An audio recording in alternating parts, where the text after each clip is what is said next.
জীবন তার উদ্দেশ্যপূর্ণ, চরিত্র তার রহস্যে পরিপূর্ণ।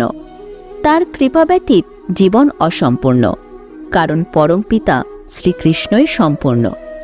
মথুরার কারাগারে জন্ম নিলেন দেবকীনন্দন, কিন্তু গোকুলের আঙিনায় খেলেন যশোদানন্দন। নমস্কার বন্ধুরা, ধর্মকথার আজকের ভিডিওতে আপনাদের প্রত্যেককে স্বাগত জানাই। আজকের ভিডিওতে আপনাদের জানাবো ভগবান শ্রীকৃষ্ণের জন্মলীলা, তাই সম্পূর্ণ ভিডিওটি মনোযোগ সহকারে দেখুন। ভালো লাগলে লাইক করুন এবং আপনাদের মতামত নিচের কমেন্ট বক্সে অবশ্যই জানাবেন। চলুন তবে শুরু করা যাক। মথুরা নগরের রাজা ছিলেন মহারাজ উগ্রসেন। তার সময়কালে মথুরার সকল প্রজারা ছিলেন সুখী, কোনো অরাজকতা ছিল না রাজ্যে। উগ্রসেনের পত্নী ছিলেন মহারানী পদ্মাবতী। তিনি ছিলেন পরমা সুন্দরী। একবার উদ্যানে সখীদের সাথে বিচরণের সময় রাক্ষস দ্রুমিলের দৃষ্টি পড়ে রানী পদ্মাবতীর ওপর। তাই একদিন মহারাজ উগ্রসেনের অনুপস্থিতিতে ও অজ্ঞাতে তার পরমা সুন্দরী স্ত্রী মহারানী পদ্মাবতীর সাথে রাক্ষসরাজ দ্রুমিল উগ্রসেনের ছদ্মবেশে শারীরিক সম্পর্ক স্থাপন করেন। রানী পদ্মাবতী গর্ভবতী হন। রাক্ষসের ঐরসে জন্ম হয় এক পুত্রের, সেই হল কংস। আর সেই কারণেই তিনি রাক্ষস স্বভাব প্রাপ্ত হন। শিশুকাল থেকেই তার মধ্যে বিভিন্ন রাক্ষস প্রবৃত্তি দেখা যায়। ক্ষমতার লোভ তাকে চঞ্চল করে তোলে সর্বদা। তিনি মগধের রাজা জরাসন্ধের দুই কন্যা অস্থি ও প্রাপ্তিকে বিবাহ করেন এবং জরাসন্ধের সহায়তায় বৃদ্ধ পিতা রাজা উগ্রসেনকে বন্দী করে মথুরার রাজা হন। মথুরায় নেমে আসে অরাজকতার ছায়া। প্রজাদের উপর ভীষণ অত্যাচার করতেন রাজা কংস।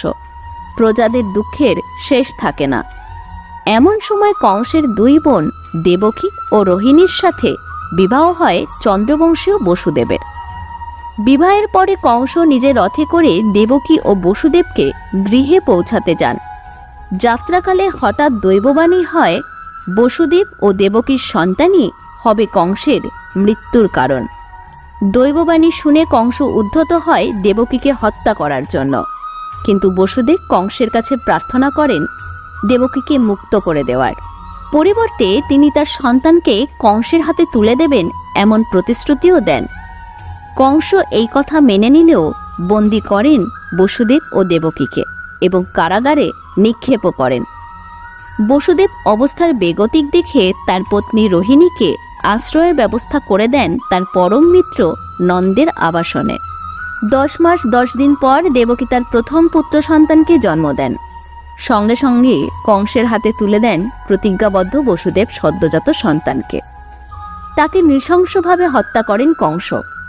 এভাবে একে একে কংসের নিষ্ঠুর নির্মমতার শিকার হন বসুদেব দেবকী দম্পতির আরও 5টি সন্তান।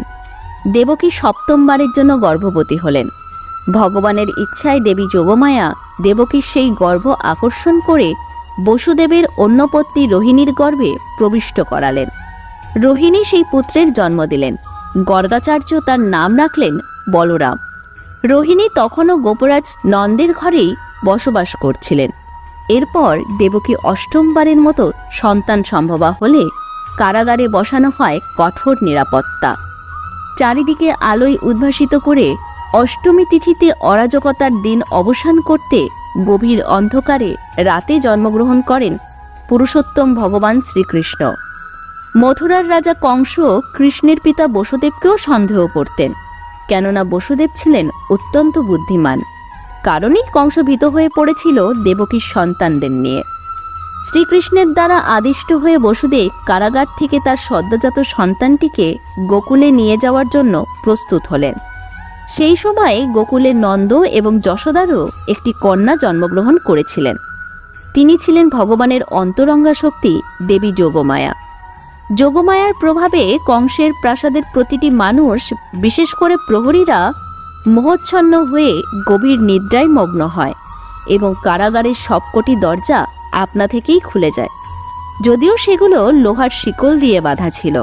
ঘোর অন্ধকারময় রাতে যখন বসুদেব তার শিশু সন্তানটিকে কোলে নিয়ে বাইরে এলেন, রাত্রির অন্ধকার যেন নিমেষে দূর হয়ে গেল এবং তিনি সবকিছু দিনের আলোর মতো দেখতে পেলেন। ঠিক সে সময় গভীর বজ্রনিনাদের সঙ্গে প্রবল বর্ষণ শুরু হলো। বসুদেব যখন তার শিশু সন্তান শ্রীকৃষ্ণকে নিয়ে সেই প্রবল বৃষ্টিতে যাত্রা শুরু করেন, তখন ভগবান অনন্তদেব সর্পরূপ ধারণ করে সেই বর্ষণ থেকে বসুদেব ও শিশু শ্রীকৃষ্ণকে রক্ষা করার জন্য বসুদেবের মাথার উপর ফনা বিস্তার করলেন। এইভাবে বসুদেব যমুনার তীরে পৌঁছে দেখেন যে যমুনার জল প্রচণ্ড গর্জন করতে করতে প্রবাহিত হচ্ছে। তার বিশাল তরঙ্গগুলো যেন ভয়াবহ হয়ে উঠেছে। কিন্তু এ ভয়ঙ্কর রূপেও প্রভাবিত না হয়ে বসুদেব যখন নদীতে পা নিমজ্জিত করলেন, তখন কৃষ্ণপ্রিয়া যমুনা দেবী নিজেই বসুদেবকে যাওয়ার পথ করে দিলেন। ঠিক যেমন ত্রেতাযুগে মহাসাগর শ্রীরামের সেতুবন্ধনের সময় তার জন্য পথ করে দিয়েছিলেন। এভাবে বসুদেব যমুনা পার হয়ে অপর পারে গোকুলে নন্দ মহারাজের গৃহে উপস্থিত হলেন। সেখানে তিনি দেখলেন যে সমস্ত গোপ গোপীরা গভীর নিদ্রায় মগ্ন। সেই সুযোগে তিনি নিঃশব্দে যশোদা মায়ের গৃহে প্রবেশ করে তার পুত্র সন্তানটিকে সেখানে রেখে যশোদার সদ্যজাত কন্যাকে নিয়ে কংসের কারাগারে ফিরে এলেন এবং দেবকীর কোলে কন্যাটিকে রাখলেন। বসুদেব নিজেকে আবার শৃঙ্খলাবদ্ধ করলেন যাতে কংস বুঝতে না পারে। কারাগারের সমস্ত দরজা পুনরায় বন্ধ হয়ে গেল। পর মুহূর্তে এলো মথুরারাজ কংস। এসে দেখলেন দেবকীর অষ্টম সন্তান কোনো পুত্র নয়, বরং এক কন্যা।